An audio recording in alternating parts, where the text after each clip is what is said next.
South હંમેશા કંઈક એવું જ એક્સપેરિમેન્ટ લઈને આવતું હોય છે કે જે આપણે હંમેશા મજા કરાવતું હોય છે અને કંઈક એવી જ યુનિક સ્ટોરી જે છે મારી સંગ, જેમાં ફહાદ ફૈસલ અને વાદી વેલુ. મિત્રો, વાદી વેલુ એક કોમેડિયન કે જેને આ ફિલ્મમાં હીરો બનાવવામાં આવ્યો છે. તો હાય, હું છું કલ્પેશ બજરંગી, લઈને આવ્યો છું તમારા માટે રિવ્યુ ચેનલ રિવ્યુવાલા. જુઓ પણ વિચારીને આપણી ગુજરાતી ભાષામાં. મિત્રો, ઓટીટી પર રિલીઝ થયેલી ફિલ્મ છે મારી સંગ.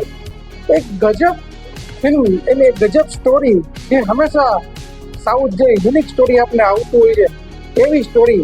ફર્સ્ટ હાફમાં સ્ટોરી છે જે કોમેડિયન, આપણે ઘણી બધી સાઉથની ફિલ્મોમાં જેને કોમેડી કરતા જોયા છે તેવા વાદી વેલુ, જે આપણે જેને કોમેડી રોલમાં જોઈએ છે, પણ એક સાઉથ ઇન્ડસ્ટ્રી જે એવી છે કે જે હંમેશા કંઈક અલગ કરતું છે ને જે સાઇડ સ્ટાર છે, જે કોમેડી સ્ટાર છે, તેને પણ મેઇન પાત્રમાં કેમ લેવું એ કામ કરી શકે તો એ છે સાઉથ ઇન્ડસ્ટ્રી.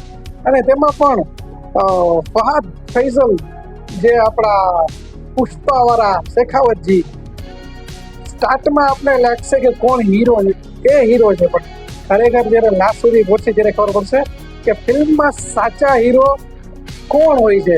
કેમ કે જે રીતે ફર્સ્ટ હાફ જે છે એ સ્ટોરી એ આપને કોમેડી લાગશે, કેમ કે જે ફહાદ ફૈઝલ છે તે એક ચોર હોય છે, એક જે ઠગીને લોકોની પાસેથી પૈસા લઈ લે તો એ રીતનું એનું પાત્ર હોય છે. અને જે વાદી વેલુ છે તે એક વ્યક્તિ એવો હોય છે કે જેની પાસે ઘણા બધા રૂપિયા હોય છે અને જેની એક બીમારી હોય છે કે તે પોતાની યાદ શક્તિ ભૂલી જાય છે.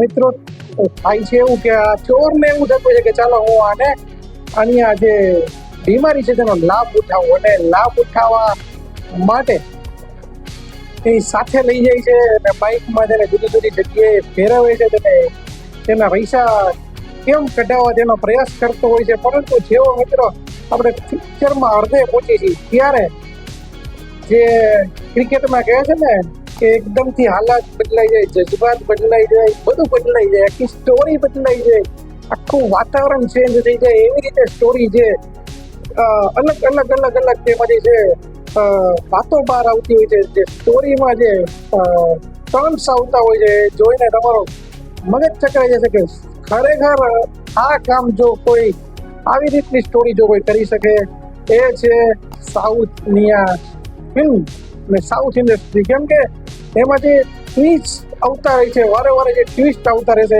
જોઈને તમે લાસ્ટ સુધી ટ્વિસ્ટ આવ્યા કરશે. એવું નહીં કે એક ટ્વિસ્ટ, બે ટ્વિસ્ટ ઉપર ટ્વિસ્ટ આવ્યા રાખશે ને તમે પણ અચરજમાં પડી જશો કે ખરેખર યાર આવું હતું હશે. એવી રીતે વધારે હું જો સ્ટોરી વિશે બોલીશ તો સ્ટોરી આખી તમારી સાથે પહોંચી જશે. ના કોઈ ગીત, 2 કલાક 30 મિનિટની ફિલ્મ જે પોતાની સ્ટોરીને કારણે તમે લાસ્ટ સુધી જોશો એવી ફિલ્મ બનાવેલી છે. એક મારું માર્કિંગ હતું કે આખી ફિલ્મમાં આમ તો સોંગ્સ નથી, પણ એક આઇટમ સોંગ્સ ટાઈપ આવે છે. અને મેં પહેલી વાર માર્કિંગ કર્યું કે કોઈ ફિલ્મમાં જ્યારે કોઈ આ રીતનું સોંગ આવતું હોય, કોઈ પરફોર્મન્સ થતું હોય, એમાં તમને મોબાઈલ નંબર જાણવા મળશે. તો તમે ફિલ્મ જોવો ત્યારે મોબાઈલ નંબર ખાસ નોટ કરી લેજો તમારે જો એ કરવા માટે. જો કે તામિલ ભાષામાં હશે આપણા માટે તો કોઈ કામનું નથી, પણ ખરેખર એક માર્કિંગ કર્યું કે એમાં 2 નંબર મોબાઈલ નંબર આપણે દેખાડવામાં આવે છે. પણ વાત કરીએ ફિલ્મની તો ઓટીટી પર આવેલી ફિલ્મ છે, પણ જેને આપણે કહી શકીએ ને કે બેસ્ટ ઓફ ધી બેસ્ટ. જેને આ રીતની સ્ટોરી પસંદ છે અને નથી પસંદ, એ લોકો દરેકે જોઈ છે કે આને કહેવાય ફિલ્મ કે જેમાં કોઈ મસાલો નથી, કોઈ એવી ઇફેક્ટ નથી, કોઈ સ્પેશિયલ ઇફેક્ટ નથી, normal camera, normal shooting, normal બધું એકદમ નેચરલ બધું દેખાડવામાં આવ્યું છે. છતાં પણ ફિલ્મ તમને લાસ્ટ સુધી હલવા નહીં દે. ફિલ્મમાં કોમેડી છે, થોડી ઘણી એક્શન છે, સસ્પેન્સ છે, એટલે કે ફિલ્મમાં બધું છે ને એક સામાજિક મેસેજ, એ બહુ મોટો મેસેજ છે. એટલે કે ઘણી બધી વસ્તુ આ ફિલ્મમાં મૂકવામાં આવી છે ને.